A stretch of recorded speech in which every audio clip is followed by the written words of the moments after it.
আসসালামু আলাইকুম গাইস, কি অবস্থা সবার? আশা করি ভালো আছেন। কিন্তু আমার মনটা ভালো নেই, কেননা সবাই জানেন হাদি ভাইকে খুন করা হয়েছে। কিন্তু আমরা খুনিদেরকে এখনো ধরতে পারিনি। আমাদের প্রশাসন 90 দিনের সময় নিয়েছে, মাত্র 3 মাস। কিন্তু নির্বাচন আসতেছে সামনের মাসে, তারপর সরকার থাকবে না। তারপর কিভাবে সে খুনিকে ধরবে? আর নতুন সরকার আসবে, নতুন সরকার আসে তারপর তাদের কার্যক্রম শুরু করবে, এবং কি এই মামলাগুলা কি পরিচালনা করবে না করবে, এগুলো তো বলা যায় না। একটা সামান্য যদি কোনো এমপি মন্ত্রীর ছেলে যদি আহত বা নিহত হতো, আজকে দেশ উলটপালট হয়ে যেত। কিন্তু দেখেন, আজকে হাদি ভাই সাধারণ ফ্যামিলির ছেলে, সে আজ দুনিয়ার মাঝে নাই, কিন্তু কারো কিছু আসে জানে না।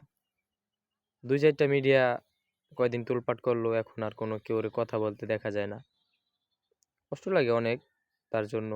এখন আমরা আর রাজনীতির নামতে চাইতেছি, কিন্তু এই যে পরিস্থিতি দেখে আমাদের তো ভয় হয়। এক হাদি মরে গেছে, লক্ষ হাদি বেঁচে আছে, এটা মানতে হবে। এটা মানি রাজনীতি নামছি।